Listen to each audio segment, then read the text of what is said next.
Each year, Toastmasters International conducts the video speech contest, designed specifically for members of undistricted or provisional clubs.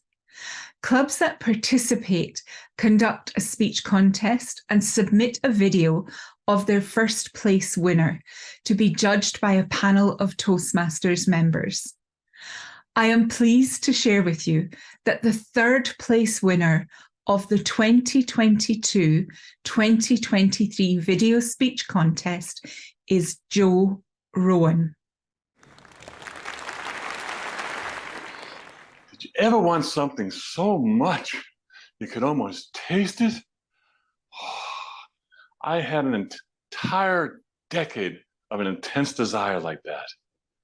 Imagine this scene at the beginning of the 1990s. Oh, what a lovely beach this is. Warm sand, crystal water. I can almost taste the salty tropical breezes. What a shame vacation has to come to an end and I have to return home to the frigid, snowy north of Massachusetts. Yuck! Why can't I just stay here and live here? I turned to my wife.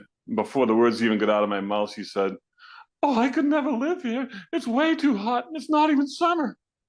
Oh, even if it wasn't for the challenges of family, finance, and job that I couldn't escape, she was never going to budge. The decade ended much differently, like this. Wow, I'm actually here living in Florida. I've escaped winters forever. What a dream come true. Woo!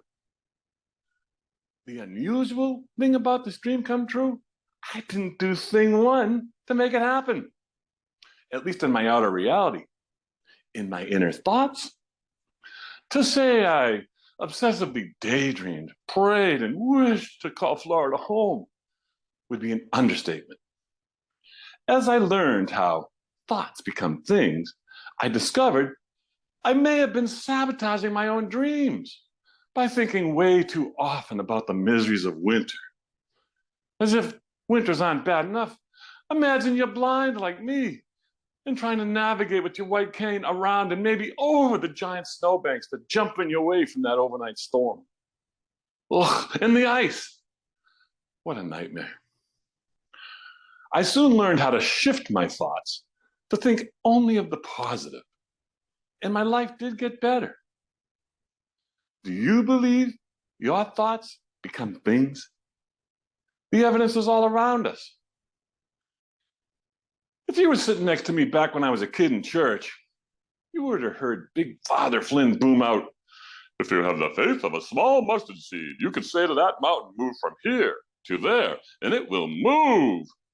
Wow, how can I get that kind of power?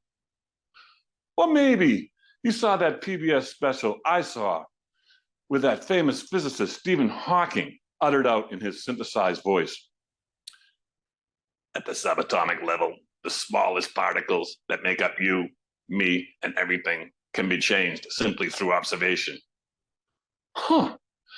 Does that mean that our level of reality, if I focus on something, I can change it simply with my thoughts? There's a common practice among pro and Olympic athletes called mental rehearsal.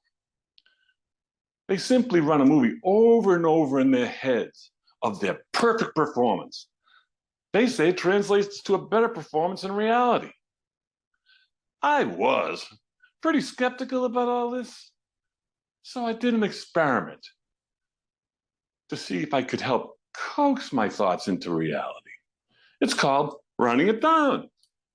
One day, my wife takes out a piece of paper. She says, "Okay, I'll start.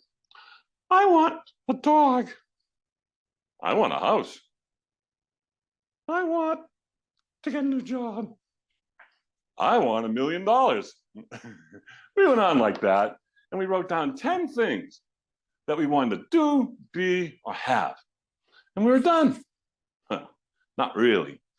The exercise asked us to carry that piece of paper around with us, take it out frequently, and pray on it, dream on it, love on it, and feel the pure joy you'd feel each day knowing that you already were doing what you wanted to do, have everything you had. Give the full gratitude of everything you've had, have, and will have.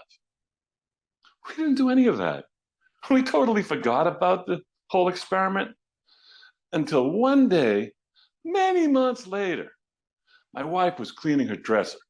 All of a sudden, she runs from the bedroom, waving this piece of paper. Look what I found. I found the list of the things we wanted. Oh, wow. We actually have 2 dogs.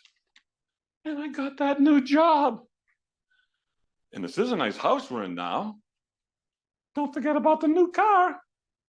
Amazingly, 8 of the 10 things we put down on that list were now already part of our reality with seemingly no effort. Hey, wait a minute. Where's my $1 million?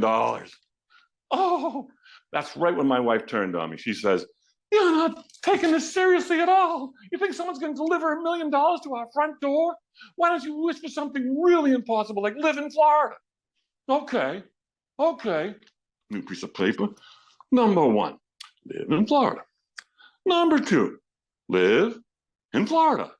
Number 3, live in Florida. There, that should do it. I think I'm burying the real headline here. Truth is, if you live every day, each minute, with the pure joy of doing what you want to do, being who you want to be, giving that full measure of gratitude for everything you have, your life will get better, regardless of any list you've ever made. I wish I could have been in my wife's office the day her boss came in and said, "We love what you're doing here and would like to offer you a promotion. However, there's a small catch. You would have to transfer to the Tampa, Florida office." Oh, that's wonderful. I accept. If my husband was here, he'd kiss you. There it is. Dream come true. Didn't lift a finger. I guess that good Sally helped my wife beat the heat. Here's the scary thing. Thoughts become things whether you are aware of it or not. That begs a question. Will you live your next year by default? Letting your random thoughts run loose like a stray dog? Possibly sabotaging your dreams like I was? Or will you take control, harness your thoughts, and help your most favorite thoughts become things? Mr. Contest Master,